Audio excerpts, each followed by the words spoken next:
ఈ రాజధాని కథను రెండు కోణాల్లో చూడాలి. ఒకటి రాజకీయ కోణం, రెండవది ప్రజల కోణం. రాజకీయాలు మారుతూ ఉంటాయి, నాయకులు మారుతారు, కానీ రైతుల భూములు తిరిగి రావు. విజయవాడ, గుంటూరు ప్రాంతం అనేది కమర్షియల్ గా టీడీపీకి అనుకూలమైన ప్రాంతంగా గుర్తించబడింది. అక్కడ ఉండే రాజధాని టీడీపీకి రాజకీయంగా ప్లస్ అవుతుంది అని వైసీపీ భావించిన మాట వాస్తవం. అదే సమయంలో వైసీపీకి బలమైన ఓటింగ్ బేస్ ఉన్న ఉత్తరాంధ్ర ప్రాంతాన్ని అభివృద్ధి చేస్తే దానికి రాజకీయ లాభాలు ఉంటాయని జగన్ లెక్క. 2014లో ఆంధ్రప్రదేశ్ రాష్ట్ర విభజన తర్వాత రాష్ట్రం ఎదుర్కొన్న ఆత్మవేదన, నిరాశ, భవిష్యత్పై అశాంతి అన్ని కలిపి ప్రజల హృదయాల మీద ఒక ఎద్దడి వేసినట్టయింది. హైదరాబాద్ పోయింది, ఇక కొత్తగా ఎక్కడ రాజధానిని నిర్మించాలి, ఎవరు నిర్మించాలి, ఎలాంటి భవిష్యత్తును కలగలిపిన రాజధాని కావాలి అనే ప్రశ్నలు ప్రజల మనసుల్లో భయాలున్న ఆ సందర్భంలో అధికారంలోకి వచ్చిన చంద్రబాబు నాయుడు గారు తన పాలనను ప్రజలకు ఓ డెవలప్మెంట్ బ్రాండ్ గా చూపించాలని నిర్ణయించుకున్నారు. ఆ డెవలప్మెంట్ కు తొలి సంకేతంగా ఆయన అమరావతిని రాజధానిగా ప్రకటించారు. అమరావతి ప్రాంతం గుంటూరు, విజయవాడ మధ్య ఉన్న పచ్చని పొలాలు, రైతుల సిరుల భూములు, వాటిని తీసుకుని ఒక వలస రాజధానిని నిర్మించాలని చంద్రబాబు గారు నిశ్చయించుకున్నారు. ఆయన చెప్పిన దృక్పథం కూడా అంతే గొప్పగా ఉండింది. ఏంటి అంటే వైజాగ్ తీరాన్ని చక్కగా అభివృద్ధి చేయవచ్చు, కానీ రాజధాని అంటే అది రాజకీయ హృదయం కావాలి, కేంద్రానికి దగ్గరగా ఉండాలి, సమగ్రంగా అభివృద్ధి చెందే ప్రాంతం కావాలి అని పేర్కొన్నారు. అండ్ అదే సమయంలో సింగపూర్ మోడల్, తాజాగా వచ్చిన ప్రపంచ స్థాయి నగరాలు అన్ని కూడా ఆయన భావనలో భాగమయ్యాయి. ఇక్కడే వస్తుంది ల్యాండ్ పూలింగ్ స్కీమ్.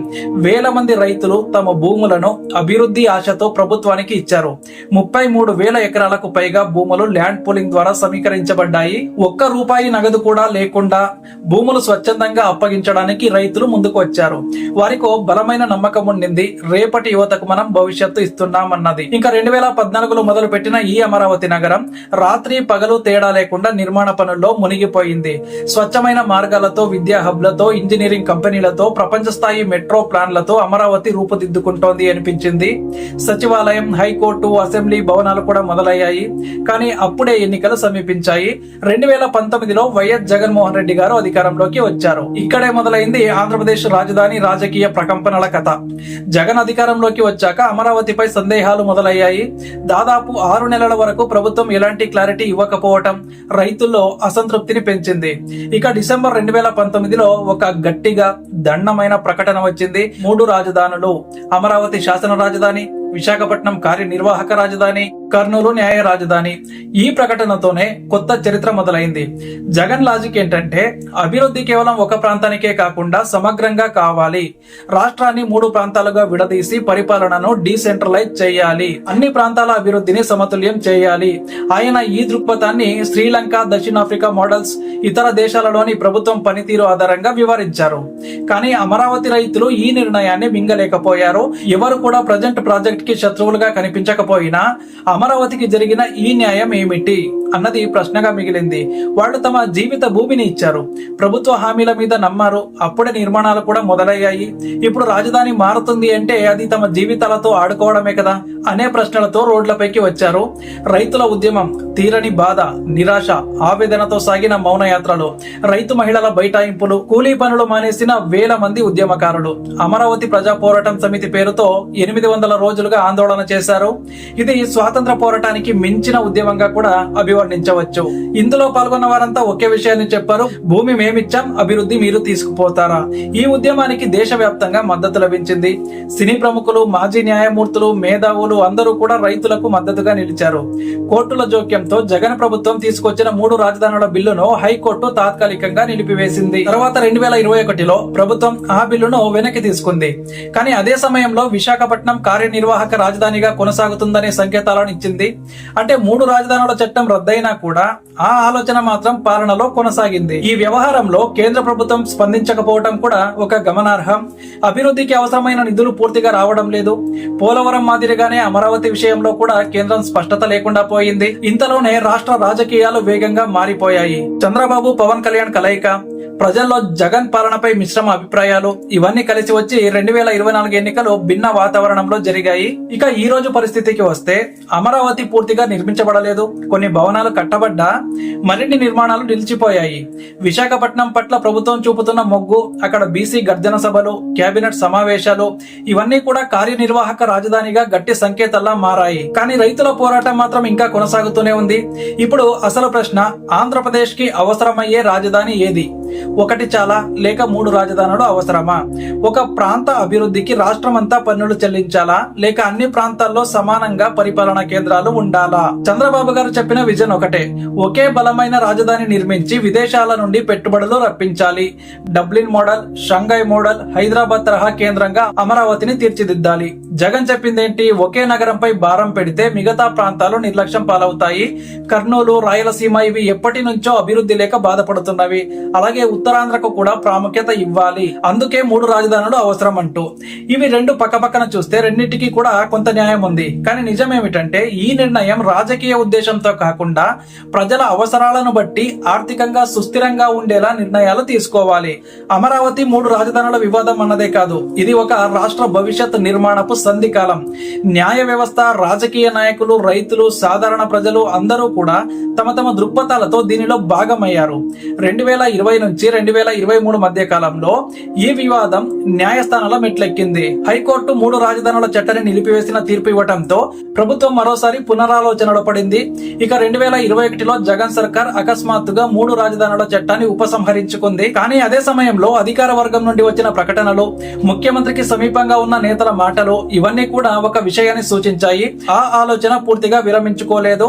విశాఖపట్నం నగరాన్ని ప్రభుత్వ కార్యాలయాలకు కేంద్రంగా మార్చే యత్నాలు మాత్రం 3 ఏళ్లుగా గమనించదగ్గ స్థాయిలో కొనసాగాయి. ఈ పథకం వెనుక ఉన్న రాజకీయ లెక్కల్ని విశ్లేషిస్తే కొన్ని ఆసక్తికరమైన అంశాలు బయటపడతాయి.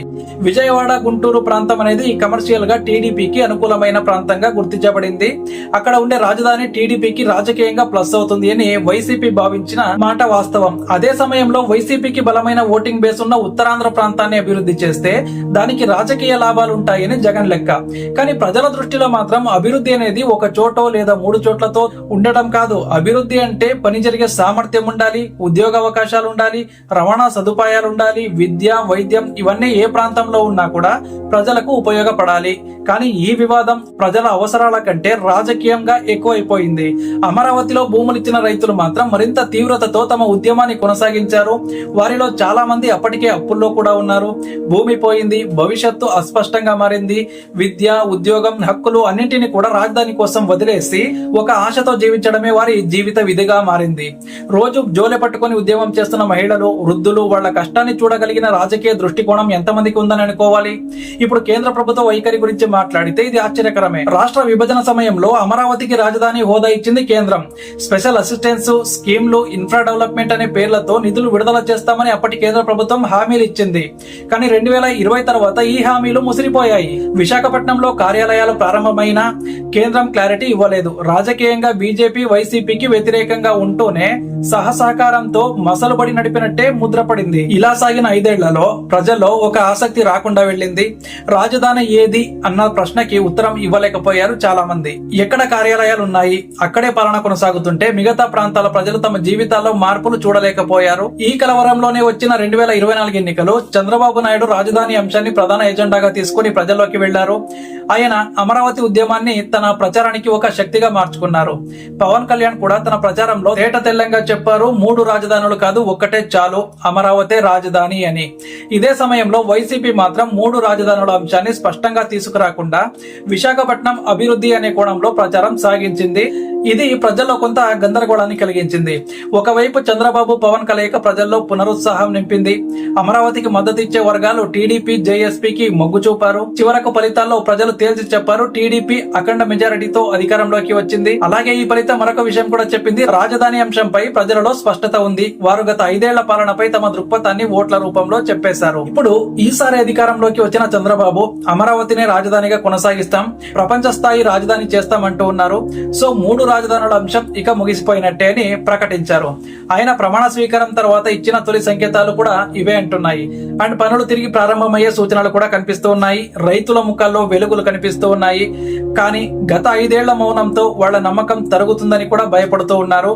ఇకపై తీసుకునే ప్రతి అడుగులో పాలకులు ప్రజలకు స్పష్టత ఇవ్వాల్సిన అవసరం ఉంది. అంతిమంగా చూస్తే ఈ రాజధాని కథను 2 కోణాల్లో చూడాలి. ఒకటి రాజకీయ కోణం, రెండవది ప్రజల కోణం. రాజకీయాలు మారతాయి, నాయకులు మారతారు, కానీ రైతుల భూములు తిరిగి రావు. వాళ్ళ జీవితాల్లో మిగిలిపోయే ఏకైక రాజధాని న్యాయం మాత్రమే. అదే నిజమైన అభివృద్ధికి బీజం. ఈ అంశం నుంచి మనం నేర్చుకోవాల్సింది ఒకటే: రాజధానులు బలంగా ఉండాలి, కానీ ప్రజల విశ్వాసానికి విలువ ఇచ్చేలా ఉండాలి. అభివృద్ధి అంటే కేవలం భవనాలు కట్టడం కాదు, మనిషి జీవన ప్రమాణాలు మెరుగుపడాలి. అమరావతి విషయంలో అయినా, విశాఖపట్నం విషయంలో అయినా ఇది రాజకీయ నిర్ణయం కాకుండా ప్రజల అవసరాలను నిర్ణయంగా మారాలి. అప్పుడే ఆంధ్రప్రదేశ్ కు స్థిరమైన భవిష్యత్తు ఉంటుంది. లేకపోతే మరొక 10 సంవత్సరాలు కూడా ఇలా రాజకీయ ప్రయోజనాలకే బలి కావాల్సి వస్తుంది. సో మీకేమనిపిస్తుందో కామెంట్ చేయండి. అలాగే మన ఛానల్ ను సబ్స్క్రైబ్ చేసుకోండి.